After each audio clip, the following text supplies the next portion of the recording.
you all. And my name is Craig Comstock. I'm here today with my family. Back here in the back row, my wife Leanna and our 3 kids, Rebecca, Jared, Clissus, scattered amongst the minors there in the back row. But it is a blessing to be able to be here and to be able to share with you the ministry that we've had in New Zealand. Thank you for not sending the minors, but allowing them to come visit us anyway. That was a blessing back a couple years ago to be able to have them. And your church has been such a blessing to us during our time there. You sent food, you sent gifts, you brought our big ball, which was a blessing we've used for camp. You'll see in the video. You essentially funded most of our deck project. Our deck is like the New Testament Baptist Church deck. There's not a plaque or anything, but it really is. You covered 90% of the cost or so. And you'll see that in the video, but I want to say thank you for that. We put it in. We had lots of volunteer laborers and builders come, and it took 3 or 4 days to put it in. But it was it's been a huge blessing. We need to go back. We need to stain it now that I've had a little bit of time to dry out and be able to use it a little bit, because I think we put it in April and then we left in August. So we had a few months to enjoy it. But anyway, so thank you for that. It's already been a blessing for ministry. I think it was, just a couple days after we put it in, we had the whole church over, and they were all on it and enjoying it. So thank you so much for that and for being a blessing to us. You made it through time change. That's good. We have time change again in just a few weeks, believe it or not. I know it sounds really weird, but New Zealand time change is April the 6th, where we fall back because we're going into fall. So we leave here. We came on furlough the end of August, catching a bit of summer, went into fall, winter, and now we go back in a couple weeks, leaving winter to go into fall and then winter again. So it's sort of a strange furlough, but it's been good. We've been traveling now for 7 months. You are the 54th supporting church that we have visited during that period of time. And we're visiting 58 out of 59 of our supporting churches this furlough, mainly due to the 6 years that we've been in New Zealand. We delayed our furlough so that we could become dual citizens of New Zealand. In order to be able to have more permanence there, and for a variety of reasons, we looked into that and found out that our last furlough, which was a 9-month furlough, was slightly too long. And we didn't know that there was a 5-year timer, and we needed to be out of the country only a certain number of days. We didn't know any of that. And we got back, looked into it, and they said, if your furlough had been 2 months shorter, you could get citizenship now. So we determined to stay for 5 years in a row. And so we got back from our last furlough in March of 2019, stayed the 5 years, got through teen camp, and then applied for dual citizenship, and now we are dual citizens of New Zealand.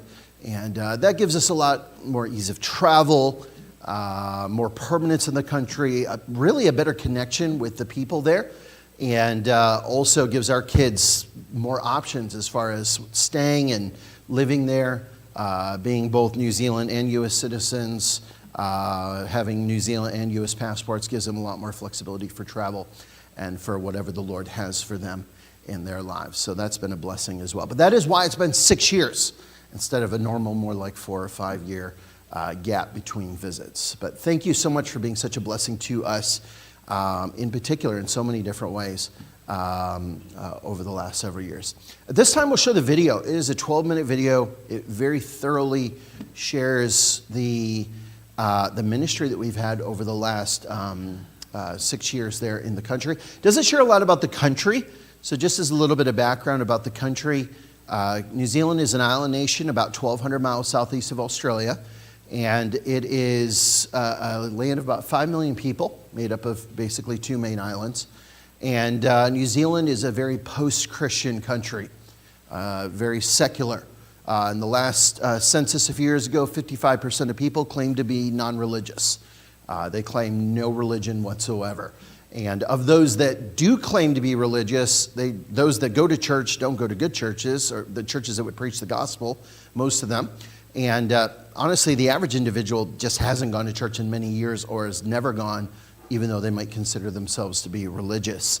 And so most people we talk to, they don't go to church, and religion is the last thing that they want to talk about. They'll talk your ear off about the weather, work, rugby, you bring up God, religion, anything like that, and they will shut down and they don't want to talk to you anymore. Which makes witnessing challenging, and it means we have to have a lot of patience and a lot of prayer and those types of things as we work with the people there. But God is doing a great work there. Historically, New Zealand was a Christian nation. The Maori were cannibals, and then the British came and evangelized the country. Back in the early 1800s, the gospel went through New Zealand, and there were some amazing things that took place during that period of time.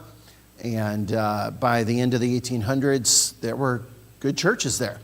And Spurgeon's son pastored in Auckland, and Harry Ironsides is buried in Auckland, things like that. And but today, it's a very non-religious place, which is why we've gone, which is why we've been there now for 11 years, preaching the gospel, starting churches, and we're working in New Plymouth, New Zealand to plant a church there and to establish that work, and we're excited about what the Lord is doing. So at this time, we'll show the video, Kevin. Thank you.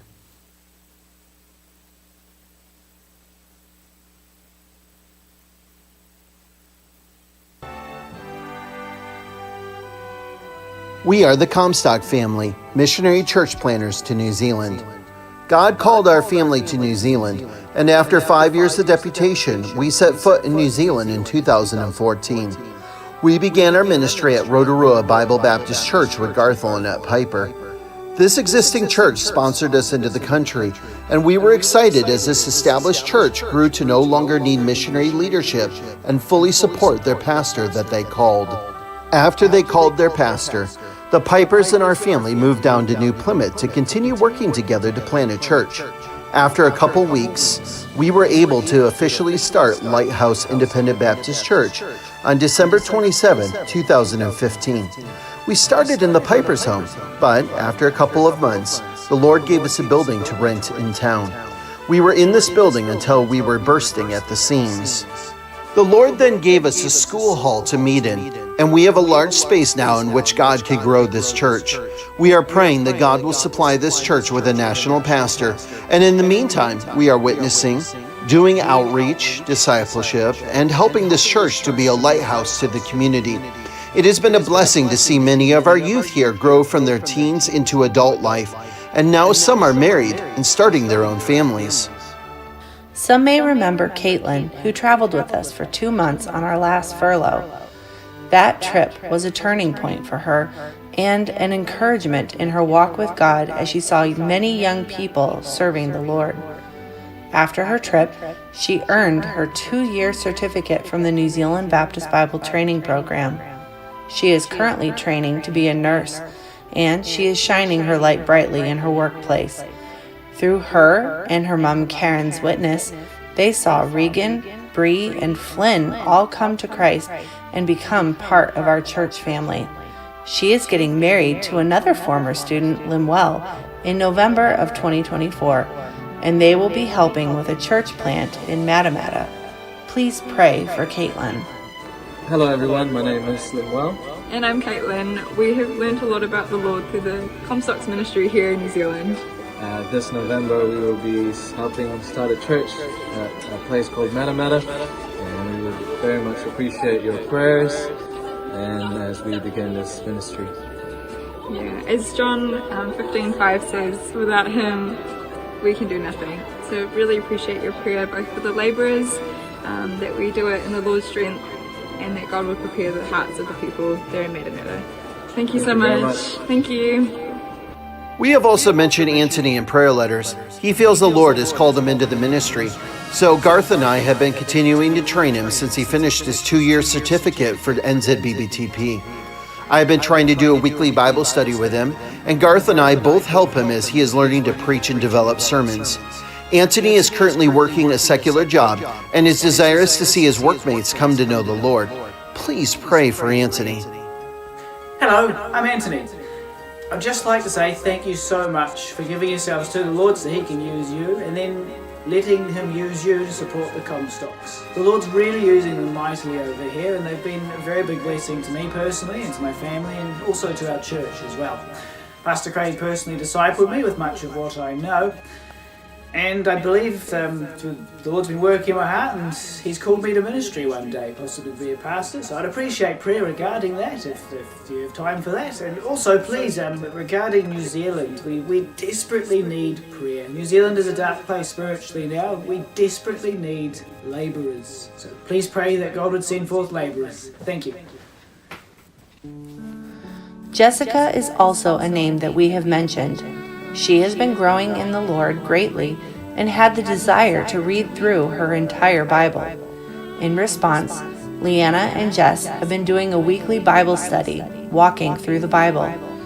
Pray for her as she witnesses to her workmates.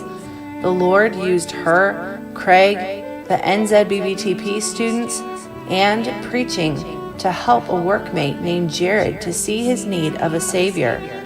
He accepted Christ in 2023, was baptized, and joined the church soon after, and is growing. This took place because she chose to be a light for Christ. Please pray for both Jessica and Jared. Hi, my name is Jess. We go to obviously the Comstocks Church here in Taranaki. I just want to thank you all for your prayers. Between the time you were blessing the Comstocks and now, I've moved out of home. I'm flatting. Lived with the Comstocks for a year between that time. I just would appreciate prayer for work, obviously flatting as well. Pray that I can be a light. We face a lot of the same problems as you guys do over in America, so we just appreciate all that prayer. And yeah, thank you for the support you obviously give to the Comstocks to be able to be here in New Zealand. Thank you. We have been excited to see several people saved in this last term and then follow the Lord in believers' baptism. While Jared is one of these, this list also includes Caitlin, Bree, Rebecca, Isaac, Christina, Shaylin, Timothy, Hannah, and Regan. Please pray for these individuals as they grow in their faith and walk with God. COVID impacted New Zealand in a huge way. Our lockdowns prevented us from leaving our homes except for doctor appointments or grocery shopping. We could only exercise around the local neighborhood, and the government completely banned groups of any kind from meeting. Our church began to video stream all services, and it was neat to see and hear about church family messaging each other and trying to encourage each other within our limited legal restrictions. We are thankful that the impact of COVID to our church was minimal. Right before COVID, the Lord allowed us to buy a home just outside of town. We closed on the house about a month before the first lockdown. We were thankful to have a home, and we began to work on the guest quarters that came with the property. The guest quarters, or sleep out, as it is called here, is now painted, sided, and now has carpet and can sleep 4 comfortably. The deck also was a huge problem when we purchased the home, as it was rotting and falling apart. We bandaged it as much as we could over the last several years, and in February 2024, we were finally able to replace it.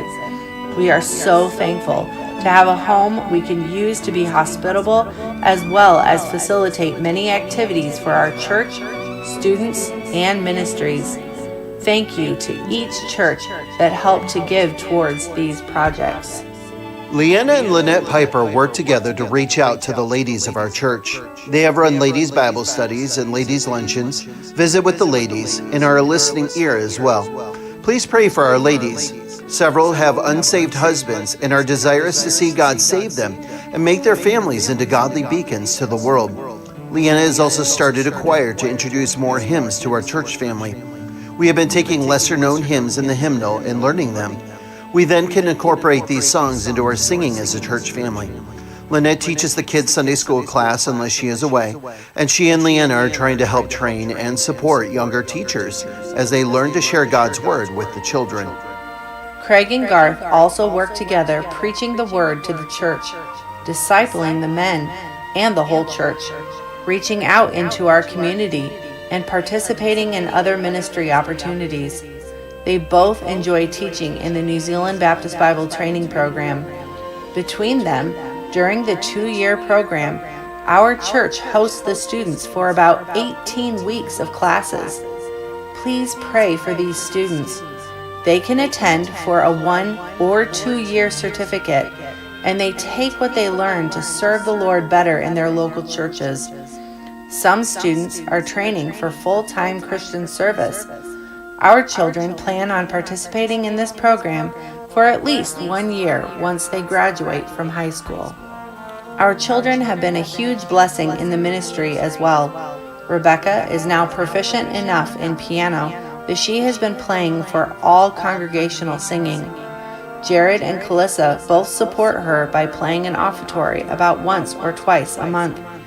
They also all participate in our church choir. We have been blessed to have the youth over after most Sunday evening services because of their friendship with our children. Heritage Family Camp and Teen Camp have been such a huge blessing to see grow over the years. Garth Piper has been the designated youth camp director for many years, so we strive to support this outreach ministry. Leanna makes the booklet designs, helps with room checks, and this year helped with cooking as the dinner supervisor and has led choir for the last 2 years.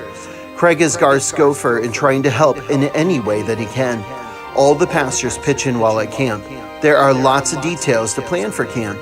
Craig writes camp devotions, prints booklets, helps in choosing music selections, song leading, and supervising many other areas as well. The team effort with all the cooperating churches makes camp run smoothly. Most of the pastors volunteer their time to help run the camp, whether it is peeling potatoes or preaching. We are thankful for the fellowship between our churches in New Zealand. Our church family in New Plymouth is precious to us, and we love to see God growing them as they yield to Him. Pray for protection from the evil one as they are bombarded by worldly advances every day.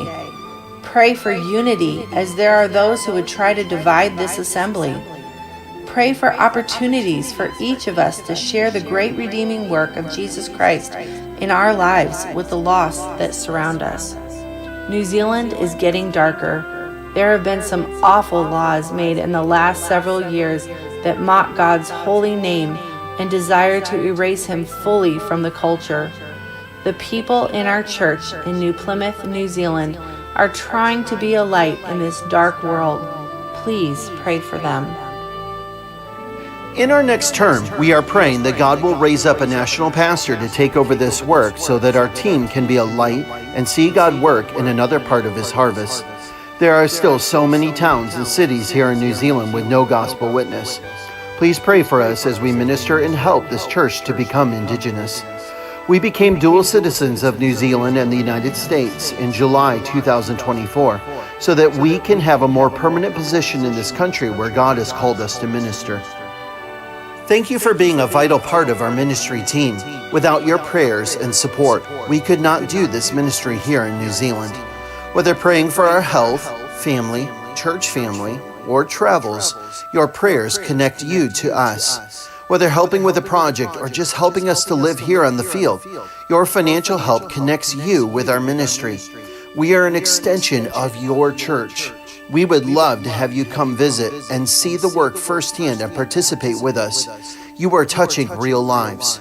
You are seeing real souls turn to Christ. And this is a real church that you are helping to plant here in New Zealand.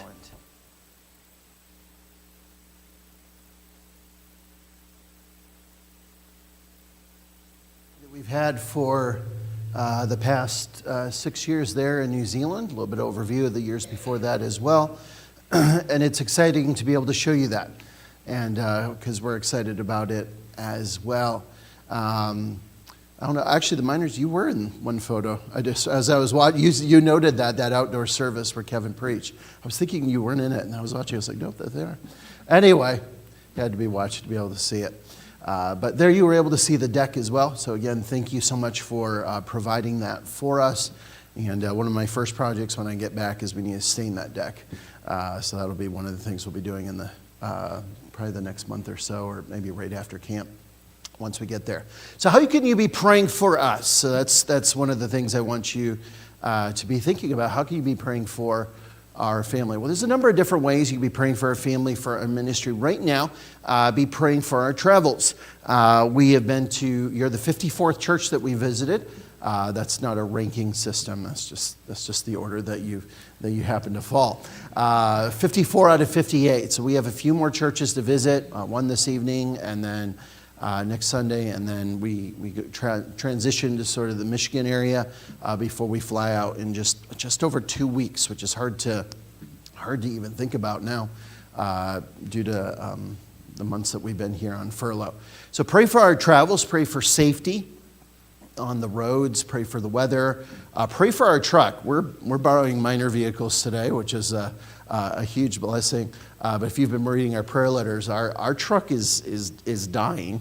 It's an old truck that we bought used from my wife's cousin, and it's been great for furlough, but it's rusty, it's old, and so we call it ROB, which stands for Rusty Old Box or Rusty Old Bucket. And it's full of holes, but the biggest thing is the engine's going. And it's not worth repairing. The thing is like 250,000 miles on it, and it needs to be retired. And so if you could pray that truck survives the rest of our couple weeks here, that would be a huge blessing.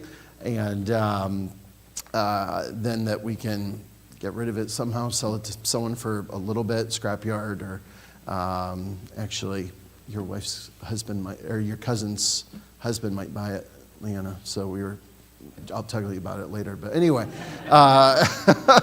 they sold it to us, but he knows a guy that might want the transmission out of it. I don't know. Anyway, so we'll figure out something. He was texting with me yesterday. So pray for that as we finish up here. And then as we transition back to New Zealand in a couple weeks. Of course, we're going to have jet lag and things like that. But we're going to be really jumping back into the ministry. We have Bible Institute students arriving 2 days later. So we arrive on a Thursday, and they arrive on Saturday. I'm not teaching, thankfully. Garth is. But they'll be living with us. So we'll have probably the guys. There's a few guys that will be staying out in our sleep out. And so we'll be taking care of them, helping to feed them. And then the biggest thing is we have camp.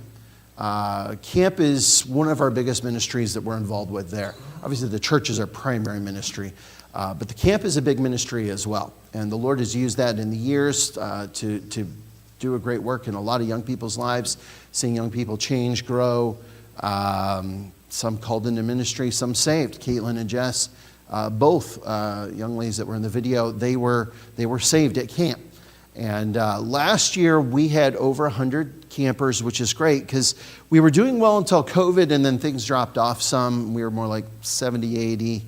But last year we were over 100 again, and the campground we were using, we maxed out the facility. If we had about 2-3 more campers, I don't know that we would have had bedding for them. We were absolutely bursting at the seams at that camp. So we've rented a different camp that can hold more, and just pray that we have more. That would be a blessing. And then pray for us as we get ready for it, because Garth is the camp director. A lot of different churches help with different things, but there's a lot that falls on us as well. We've already done some work towards that, but when we get back, we'll only have about 4 weeks till camp. And so there's a lot to get around, a lot to prepare, plan, camp book lists to design and print, all these different things that need to happen, really just less than a month after we get back. It'll be, I think about the third or fourth week of April is camp.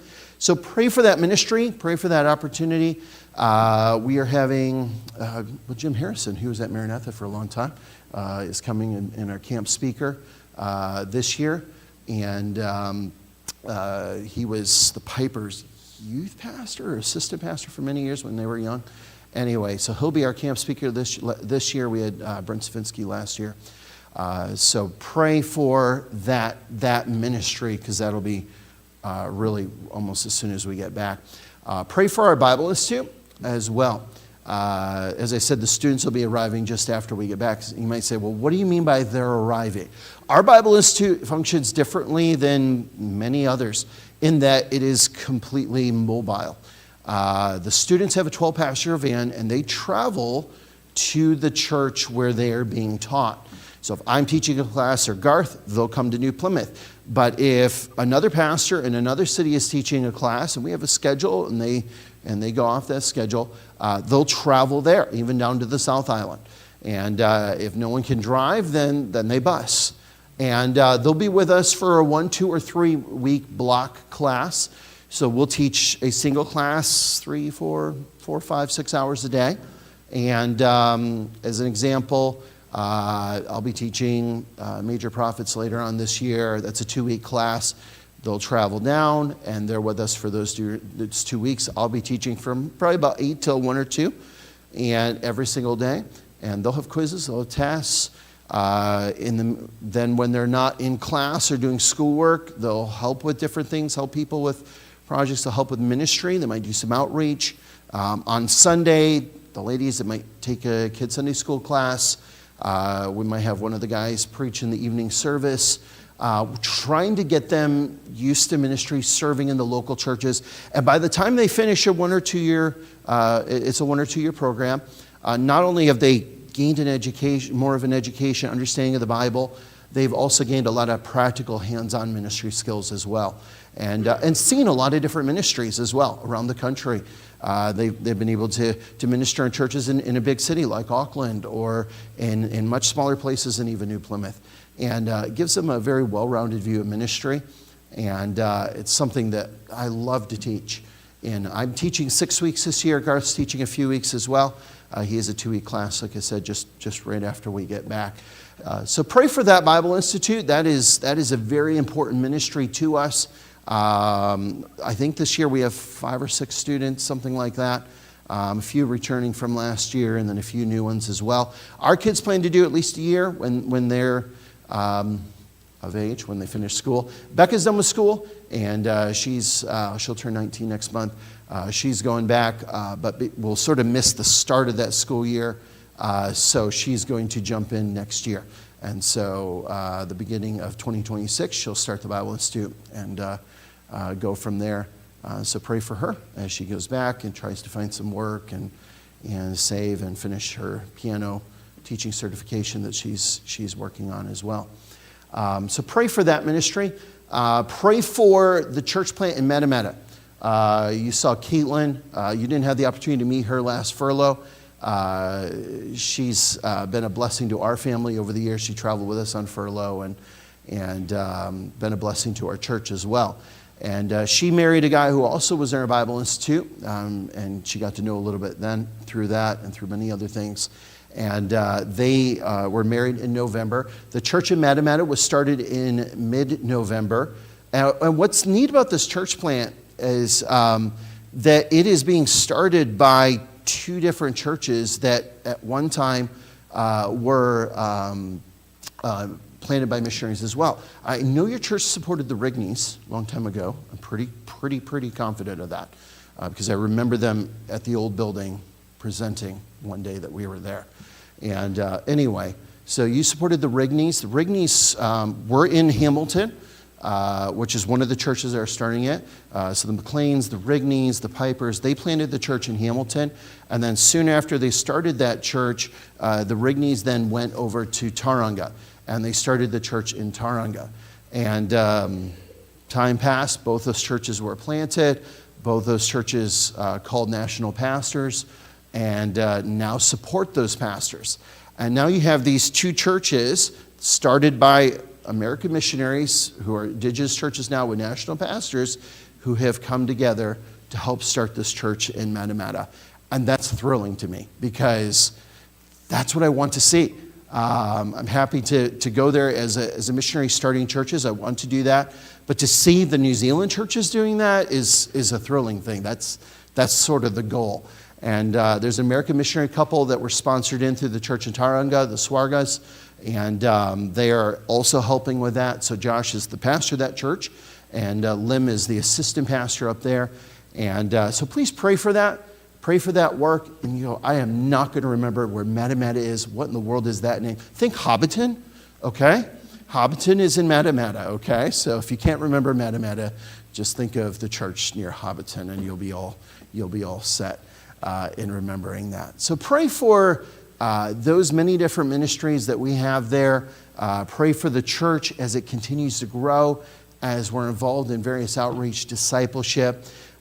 Pray for several different individuals we're discipling. My wife's been continuing to disciple Jessica. I've been discipling and mentoring Anthony. I'm hoping to do some more classes with him when I get back. And just pray for him. He's yielded to ministry. He believes the Lord's called him to preach, to even be a pastor. And he's preaching some. He's preaching this coming Wednesday there at our church. And if you just pray for him as he continues to grow, pray for Jess as she grows, and for these young people that we've been mentoring. It's been a blessing to be there now the years that we've been, because after 9 years you start really seeing what the Lord has done in someone's life.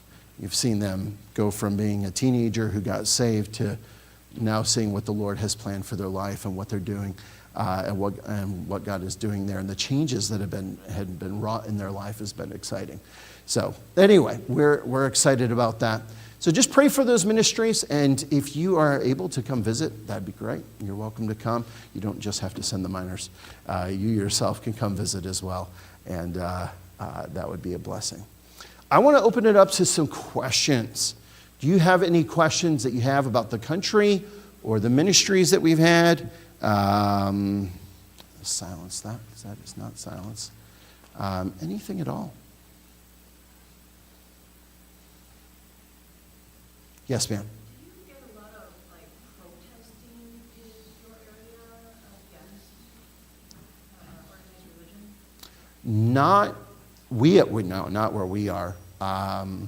There's usually not protests and things like that. Usually any protesting done in New Zealand usually has to do with the Maori rights and things like that. The Maori being the original people there before the English came, and some of those disputes and different things like that. That tends to be more the protests that we see. There were some major lockdown protests around Parliament back during the whole COVID stuff. That was heated. Till the police had to force them out and everything. That got interesting. But that was down in Wellington, nowhere near us. So we're 4 hours or so from Wellington. I have another question that has to do with the land. I had heard that New Zealand has 30 spiders. Is that true? Not that I know of. No. No, most of our spiders are pretty small, normal size. There is a big one up in Auckland in the Avondale area. Those Avondale spiders are big, but they were brought over from Aussie. Anything bad like that's usually from Australia. Yeah, Australia has everything that can kill you and eat you. Yes, that's not New Zealand. We do have 1 or 2 poisonous spiders in New Zealand. One you'll never see, it's a little catapult spider. They live along the coast, but they're really, really rare, and you almost never run into them. The other one is called a whitetail. They're a little bit bigger, and they do tend to come in your house sometimes, so you got to watch for them. They're not necessarily going to kill you, but they can make you pretty sick.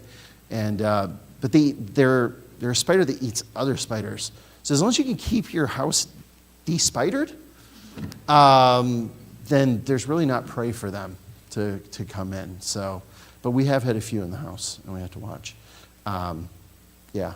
New Zealand's unique because we're so far from Australia, 1,300 miles, as an island nation, that our wildlife and stuff is all very unique. We have a lot of birds that were never found anywhere else. Mammals, besides sea mammals, the only land mammals we had before people came to New Zealand were 2 or 3 species of bats. Bats. That was it. The Maori brought rats and dogs, probably. And then the English brought everything else, basically. And usually brought things either as food, and then as that got out of control, then they brought in other things to help control the food. And anyway, it's a big mess there in the country. But we don't really have anything carnivorous that can kill you. There's no animals that are going to hunt you down and eat you. Nothing like that. We don't have snakes. Yeah. No wolves, no bears, nothing. No cougars, no big cats. Yes, Pastor. Different cultures and typically for Christianity, is there a particular strategy that you It usually just varies.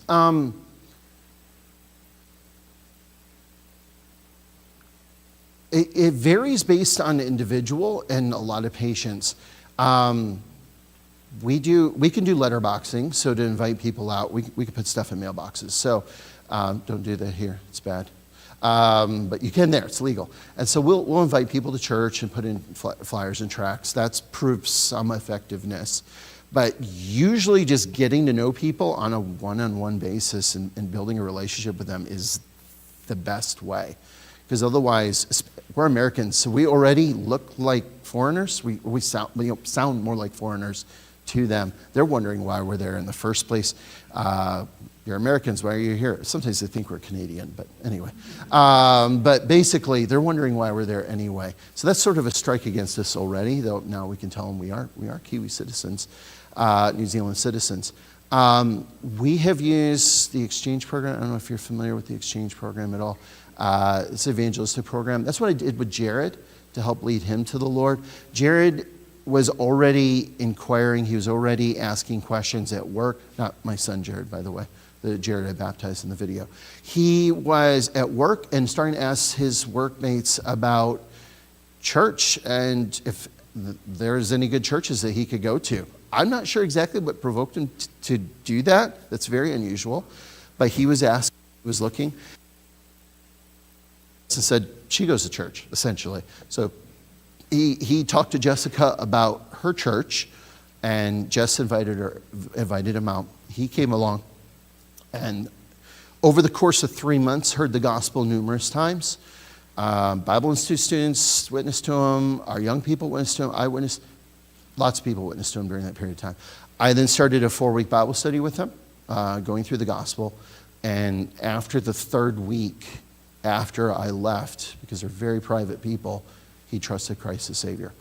And that's usually what we've seen. It's people who know people who have witnessed to him over a period of time, and you're just patient. You were just patient with them. And praying for them over a long period of time. That's proved most successful. A lot of prayer. It's that balance of you have to say something, but if you cram it down their throats, they'll never talk to you again. But you still have to say something. It's always that tension. Like I said at the beginning, New Zealanders are very non-religious, and religion is the last thing on earth they want to talk about. So you have to remember that. Yes, sir. Sorry, and then I'll ask him, and then yes. No, go ahead. Yes.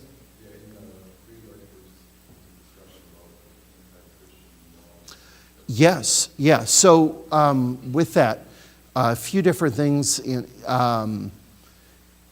Over the last 20 years, we've seen corporal punishment made illegal, prostitution legalized. That's been over the last 20 plus years now. More recently, there's a number of hate speech laws that have been passed that, if they were enforced, they could really cause a lot of problems for churches there in the country. Right now, it's really only been applied towards really dumb churches that do stupid protests and things like that.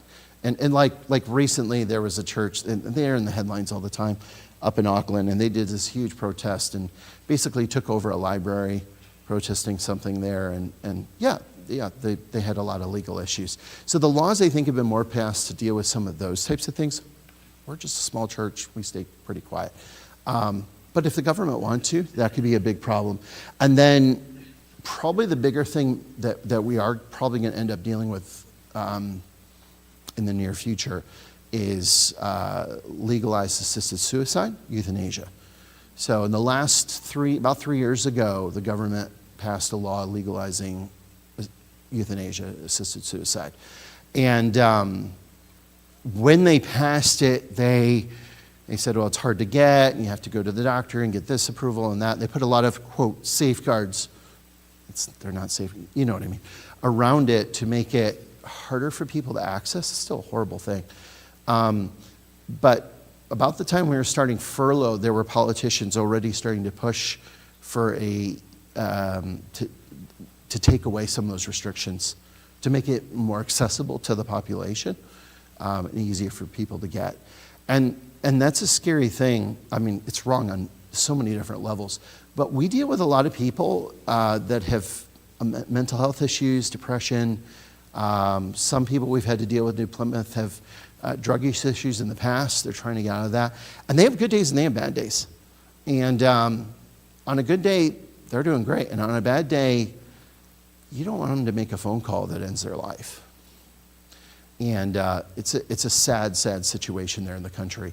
We have not directly had to deal with anyone struggling with that or going through that yet, but I think that's just a matter of time. I think it's going to become more and more prevalent and something we have to deal with. So, New Zealand is very post-Christian and further than where the U.S. is. And I've said for a long time, New Zealand's probably about 20 years ahead of the U.S., give or take. And if you want to see the direction that the U.S. is generally heading, you can look at countries like England, Canada, New Zealand, and that's really the direction our country's on, and the reason we need to pray for our nation as well. Yes, ma'am. Look? No. Sound. Sound different. Yeah. We sound different. I haven't picked up. I use their terms, but I do not have the accent. I never have. My kids have gained a tiny bit, but furlough kills that. And so when we first came back on furlough for about the first month, people thought that they sounded Kiwi and they could hear it, but I think that's a bit gone. So anyway, but the terminology, yeah, we speak the lingo, and we'll look forward to using it all the time once we get back. Some things we can't help. It's the rubbish. It's not trash. It's rubbish. Anyway, yes. If you do manage to get the church,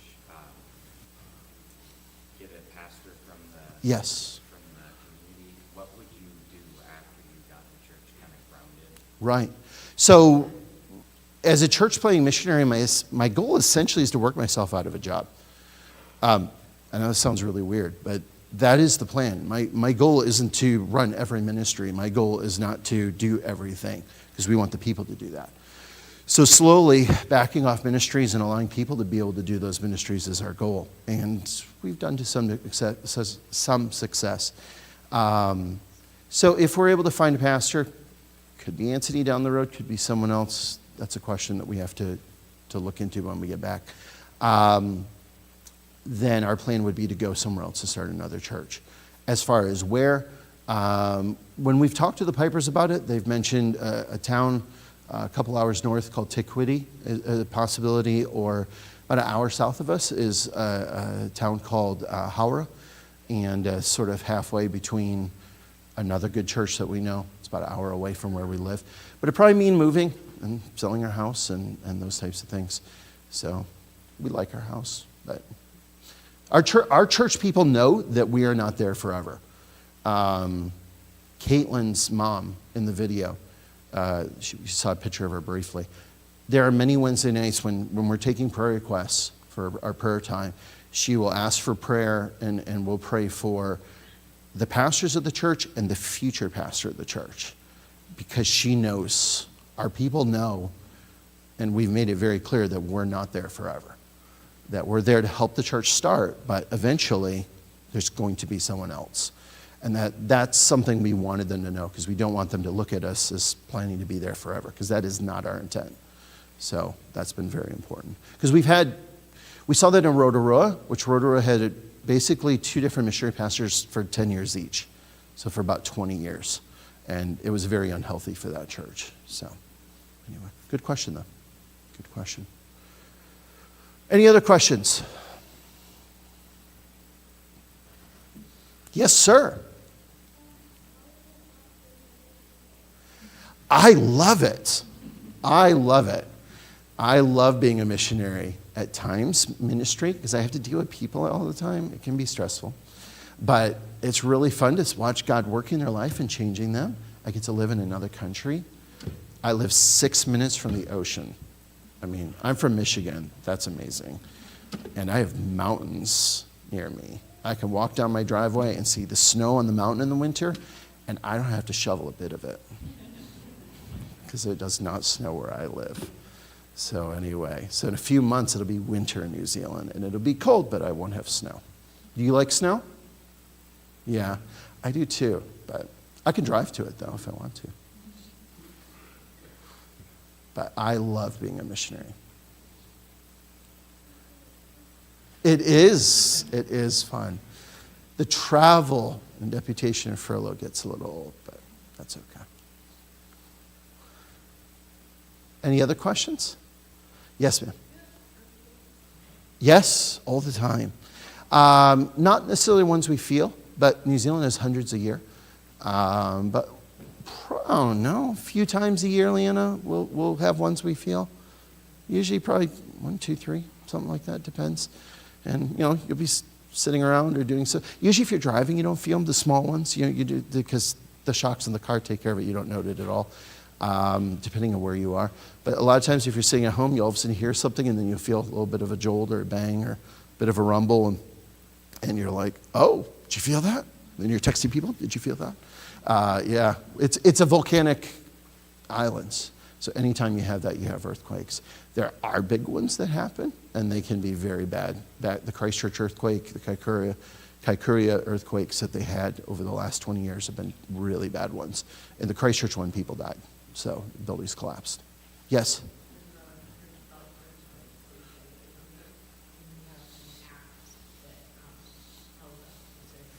Yeah, it's a handy app. Really handy, GeoNet. I don't know, when was the last earthquake? 2 days ago. It was a 2.1, 2 days ago, 3.3, 2 days ago, 4.3, 2 days ago, 4.6, 3 days ago, 4.5.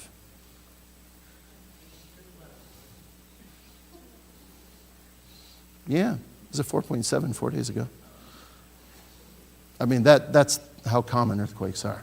But it doesn't mean that they're necessarily where we're going to feel them. Yes, Pastor. How far away is your church